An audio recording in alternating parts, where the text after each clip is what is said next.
So, hi mga kasari. Ayan, ngayong araw na ito is muna ako magkukuda at magdadada dito sa aking video na ito. At syempre, ako ng comment. Magsasagot ako ng comment dahil merong nag-comment dito sa akin. Itong comment na ito is natabunan na. Doon ito galing sa mga video ko na natabunan na talaga ng matagal. Doon marami talagang comment. At may isang comment doon na nagustuhan ko. At syempre, alam ko na relate kayo dito. Dahil, ayan, tungkol ito sa utang. Dahil alam naman natin mga kapwa natin kasari dyan, kapag sa utang na, ina-stress yung mga tindera. Lalo na pag oras ng mga singilan. Ayan, ngayon kasi mga kasari, yung mga umutang sa atin, mga pangakong napapako. So, ayan nga. Tapos, pag siningil mo, may sarili na silang schedule. Sila na talaga yung gumagawa ng schedule nila kung kailan sila gustong magbayad. So, ayan, ito yung tanong ng ating isang kasari. Hindi na natin patagalin pa dahil baka humaba-haba na naman itong ating video at sana naman ito mapunta sa kakadada ko at sa kakakuda ko. So, ito yung tanong niya.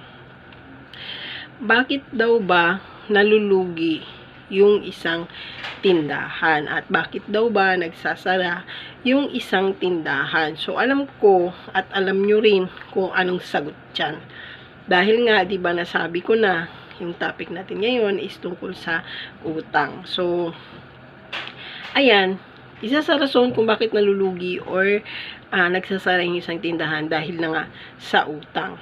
Una-una dyan, pag masyado kayong maluwag, masyado kayong mabait sa mga kapitbahay nyo at sa mga customer nyo, syempre ayan, napapautang sa inyo.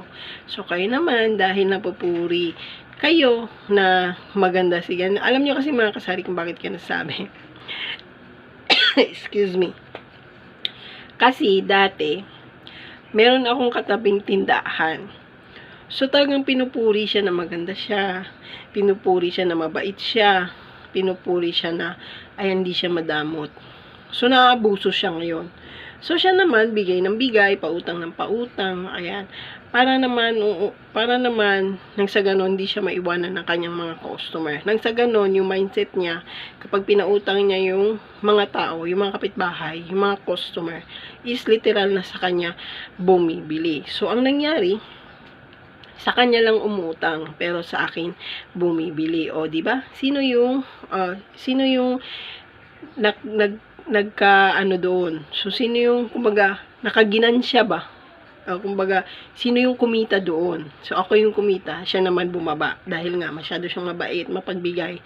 Ayan, para hindi mawala sa kanya yung inaakala niyang customer na sa kanya lang bibili is ayan, pautang siya ng pautang. So hanggang umabot yung point na hindi naman siya nalugi, nawalan lang talaga siya ng paninda at hindi niya alam kung paano ulit lagyan or punan yung kanyang munting tindahan para magkalaman. So ang nangyari doon, nagkalaman naman uli yung tindahan niya mga kasari. Nung araw na talagang ilang buwan niya talagang siningil, kumbaga hinabol niya, pero yung tindahan niya is walang-wala kumpara sa tindahan ko na punong-puno. So, yung mga dating umutang sa kanya, sa akin bumibili. Kapag nakikita niya, inaaway niya na. Kumbaga, sinasabihan niya na kung ano-ano, dito kayo umutang sa akin, hanggang ngayon may utang kayo, hindi niyo nababayaran, pero dyan kayo sa kabila bumibili. So, yun yung sagot ko sa iyo, sis. Huwag kang masyadong mabait. Huwag kang masyadong mapagbigay. Huwag kang masyadong yung akala mong loyal sa customer mo. Kung pinautang mo, sa'yo bibili. Hindi.